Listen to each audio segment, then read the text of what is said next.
This is Donna, the Technology and Media Librarian for the Upper Arlington Public Library. I am here with another of our virtual technology programs. This is a quick little video we put together that is a condensed version of the Basics of Gmail program, a cloud services program we would normally run in person at the library, which normally runs about an hour or an hour and a half. Instead, in this video, I'm going to walk you through just my top 5 favorite Gmail features to help you make the most out of your email experience.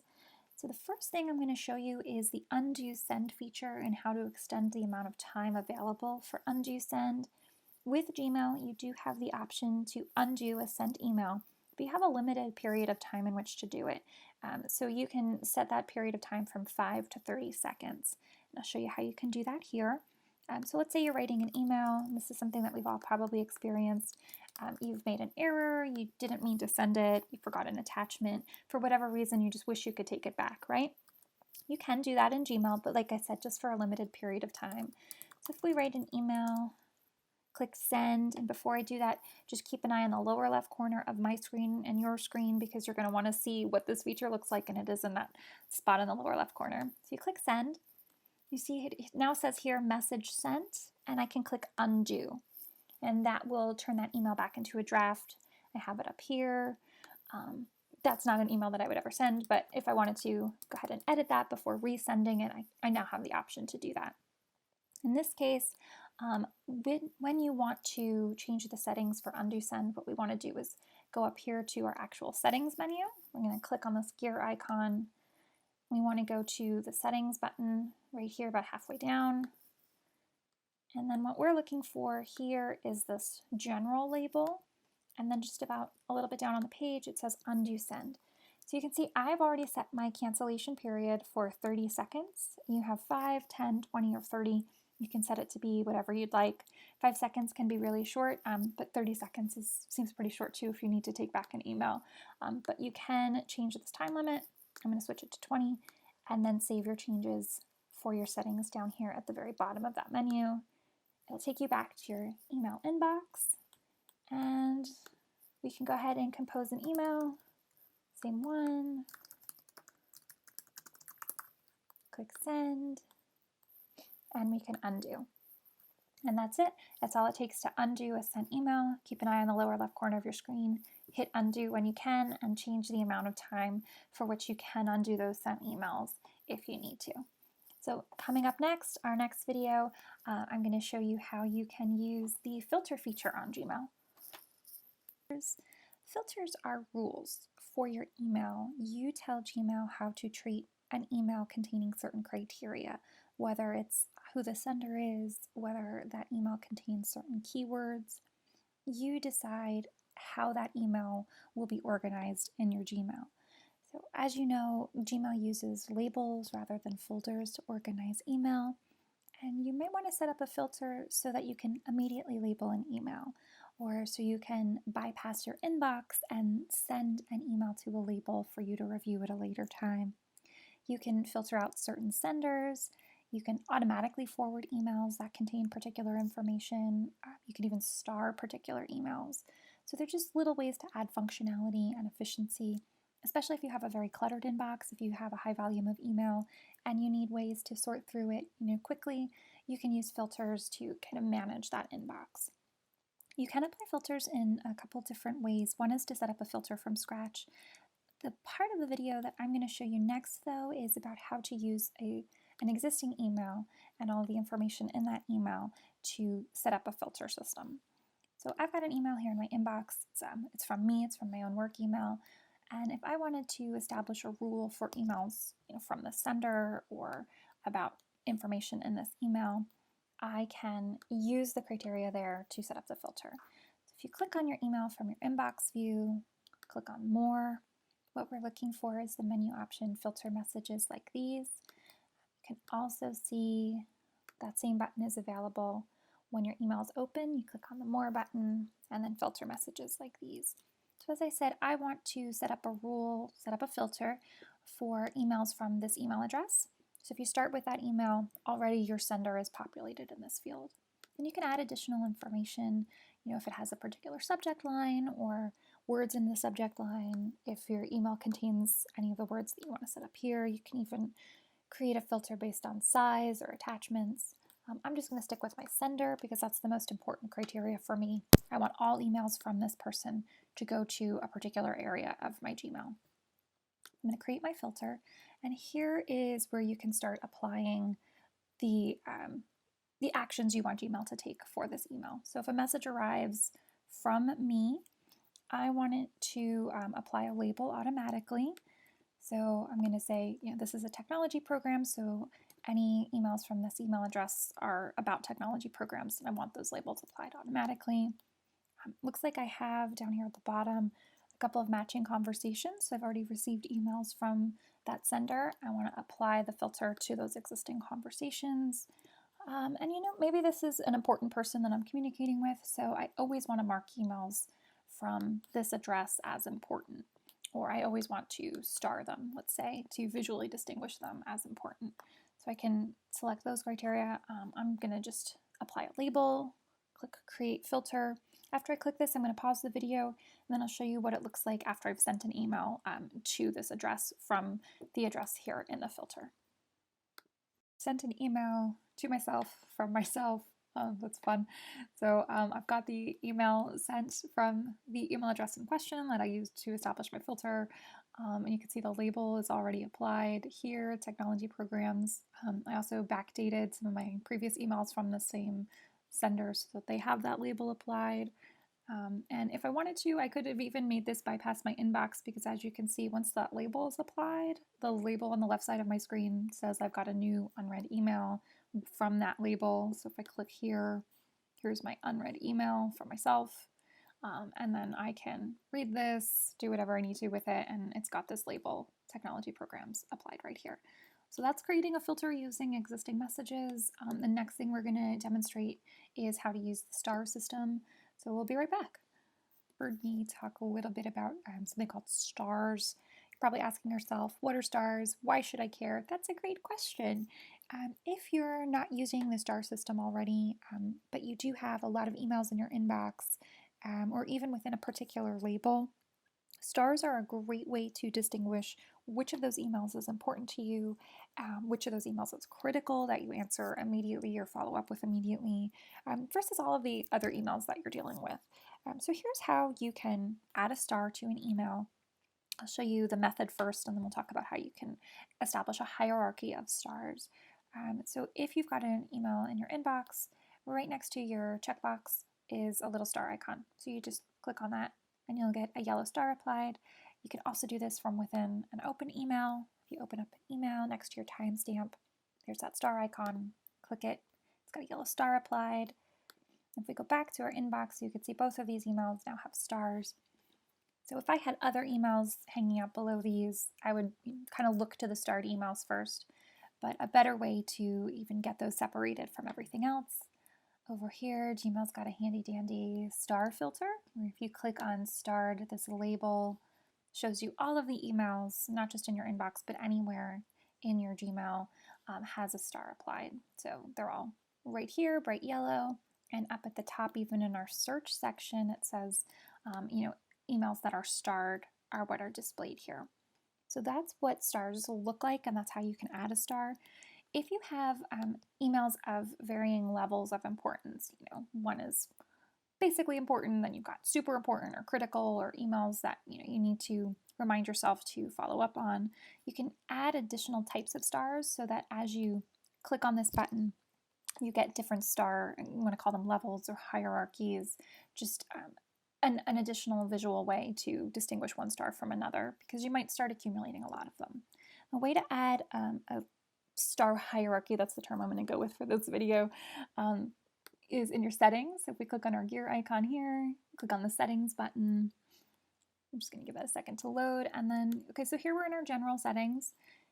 Scroll down just a little bit further until you get to stars right here. So you can see right now I have one star in use, that's my yellow star. But you can actually drag these other stars on the bottom that are not in use. And as you drag them, they'll come up on your in use line. So, I'm adding orange, I'm adding blue.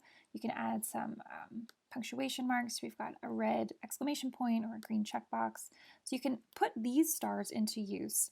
And as you click on the star button on your email or in your inbox, you'll go through this cycle of stars in order from left to right. So you can use more than one type of star. And let's say I want to use 3 stars. I've got my yellow star is important. I've got my red exclamation point is critical, and my green checkbox is emails that I've dealt with, or however you decide that you want to categorize each of these. So I'm putting all of them into play on my email. And then I'm just going to hover over each of these icons so you can see they all have names: green check, red bang, yellow star. If you use these different types of stars, make a note of their names because you can employ their names in a Gmail search. And I'll show you that in just a second. So we've got 3 different types of stars in play now. I'm going to scroll down and save my changes to my settings. So now I've got 3 different types of stars. As I said, when you continue to click on this star button, you'll cycle through that list of stars. So now I've got a red bang, and then if I wanted to keep clicking through on this one, now I've got a green check. So I've added 2 different types of stars to emails that were previously just the same kind of star. And then, like I said, however you decide, what does this one mean? What does the green check mark mean? Or whichever stars you've decided to use, you can go back and review those emails in the order that makes most sense to you. If I go back to my starred label, they're all still stars, they just look different. And our search up here says, I'm looking for all emails that are starred. But you can also say has, and then add the name of the star that has a particular meaning to you. So if I'm looking for all of the starred emails that are green checks, because those are, a certain criteria for me, I can hit that. And then I've filtered out those other 2 kinds of stars, and I just have the email with the green check. I can do the same with the yellow star. And then that's here. And then I can do the same with the red bang. And then now I have that email shows up in my filter. So you can put all of those stars into use. You can just do a couple of them. You can keep it as the yellow star, but just know that stars are available so that you have a visual cue of which emails to look for and answer first or deal with first, amongst all the rest. So that's it for stars, and then I'm going to show you next how you can use your calendar and task features on Gmail to combine your calendar and then your task functions with your inbox and other emails that you receive. Right side of my screen, there's a little side panel with apps. So we've got calendar, keep, and task apps that are located here. If you're not seeing this on your screen, scroll down to the bottom of your screen. Mine will say hide side panel. If you don't have the side panel, click for show side panel, and then it should pop up there on the right for you. But you can open these additional Gmail features, which are all linked to your existing Google account, the one that you've used to sign into Gmail. They're all linked to your existing Google account, and they're here to help with your organization, your productivity. They can keep, your schedule organized, your notes organized, and then your to-do list organized for you. So you can click on calendar here to see today's date. You can click on the date to get a drop down of calendar to see the rest of the month, and advance forward on additional dates. Just know that any changes that you make to this calendar will be synced automatically to the Google Calendar associated with your Gmail account. So if you have the Google Calendar app installed on an Android or on an Apple and you make a change here, you're also making changes on that app and vice versa. So it is all syncing automatically. You can close this out. You can add a calendar date for yourself. So if I click here, I can title this with a new event, give it a date, give it a time, add a description, and then I can save that event. It'll show up here in my calendar. If you click on this open in a new tab icon, Google Calendar will pop open in a new tab, and then you can kind of see it to its fullest and get the full potential for all of the information here. I'm going to close that tab out, and then you can click this X to close that option. Keep is a note-taking app, so any notes that are associated again with that Google account will show up here. They're styled as Post-its, so you can click on take a note to quickly jot something down. Don't forget video part 3, and click done, and then it'll post that right there, and you can click to delete all of the existing notes, or you can open the full Keep application in a new tab, same as you would for your calendar. So you can click here, and again, this is all synced if you have the Keep app installed on Android, Apple, etc. Any changes you make here are reflected there, and again, vice versa. Tasks is your to-do list, so you can create an ongoing to-do list for yourself here. Just be clicking add a task. So I could say, film Google Docs video. And then if you click on this edit details pencil icon, you can not only flesh out some of the details of the initial title for your to-do list, you can also add some subtasks for yourself. So I can say part 1. If you add a date and time to a task, like you can click that button here, you can select a date, you can set a time. I'll do this tomorrow at 9 a.m. for example. If I click OK, what will happen is that task will then be available in your Google Calendar. So you can click back, go back to Google Calendar, and then if I skip ahead to tomorrow and open that up in a new tab, you'll see that task is now here, film Google Docs video, and you can mark it complete from your calendar, or you can check it off from your to-do list, and then that'll be reflected in your calendar as well. So that is the suite of apps that are available to you here. So how can we tie this into your Gmail account? The first thing I'm going to show you is how you can add an email to a task. So you can not only keep it organized here, but kind of see a running list of things that you have to do that are associated with emails already in your inbox. This right here on the right side of your screen, I'm going to keep this open so you can see the full features that I'm about to demonstrate. If you have an email that you've received and the details of that email are related to a to-do list or a project that you're working on, you can add that email to your tasks so that you can keep kind of a running visual aid of what you need to accomplish when it comes to an email you've received or a project that you're actively involved in. So what I'm going to do is open up an email here, not one in the inbox, but let's say I've got one here in my technology programs. And I've got an email about a PowerPoint presentation. So for argument's sake, I've got to finish this PowerPoint presentation for somebody. So I've got my email open, and then we want to click here on this More menu, and then you're looking for the button that says Add to Tasks. So click there to select it.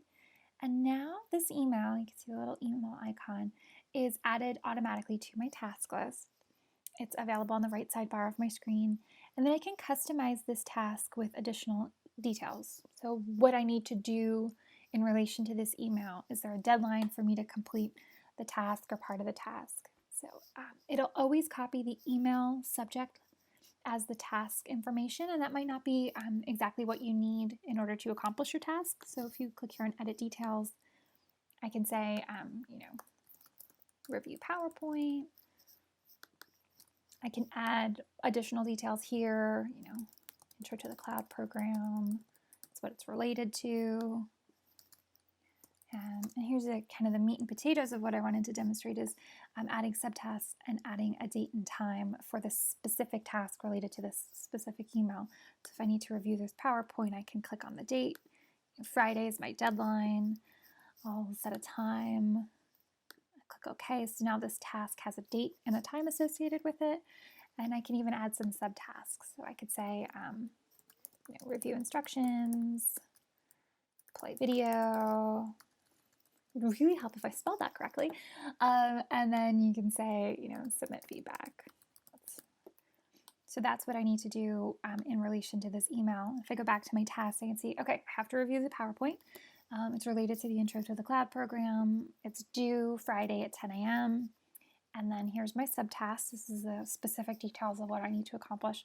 But if I close this out, and I don't want this email open right now, so let's pretend I'm in my inbox and I'm looking at this task list. I have no idea what I'm talking about, what email. If I click, it will open up that email for me again. So if there's any details that I need to refer to for that email, if I need to know who I need to follow up with, what the email address of the person I have to reply to is, I can go back, get that email, and then accomplish my tasks as needed. And that's adding tasks from an email. Next, I'm going to show you how you can create a calendar event from a Gmail message. So we'll pull that up next. It's a very similar process to creating tasks from a Gmail message, in that you will click on an email to open it. We're going to click on our More button here at the top. And then this time we're going to select Create Event so that we can open this new event that we're building in the Calendar app for Google in another tab. You can see up here at the top of the screen, it's used the subject from my email to create that calendar event title. It's probably not what you want to use, so I can change this to, say, Filter Feature Program. And then I can change the date and time as well. It pre-populated with today's date and a time just a few moments from when I'm filming this video. So we can select a new date, and then we can select a new time, set up any recurring details. We can also, down here, you can see that the body of the email is actually the description for the event. So you can keep that, or you can add additional details as needed. It's completely up to you. And you can even over here click to add guests. So you are the organizer, and then anybody else who's associated with that email. For example, the sender is listed over here. So you can opt to have guests, and then you can also opt to send invitations to those guests. So then this information will show up once you've saved your event in your Google Calendar, which you can access from your Gmail and anywhere else that you're synced in with that same Google Calendar app and the same Google account. So we filled out all of our details. We're going to click Save. I'm going to opt not to send an invitation email. And then you can see if I skip ahead to that date on the 30th, I've already done this once as an example, but you can see, here we go, all of our details. We can close this out. Yes, I've got it. Close that out as well, and then you can just click to exit out of this tab. And then if you wanted to see that calendar date in your email, you can click from your side panel, skip ahead to the 30th. You can see here's the information again, and you can keep this open while you've got Gmail open as well. So that's the last part of this top 5 Gmail, top 5 Gmail tips and tricks video. We'll also be doing condensed versions of our Google Docs and Google Drive programs as top tips videos as well, so stay tuned for those. Thank you so much for watching. Contact information to ask us questions is at the end of this video, and I hope to hear from you and see you around for the next video.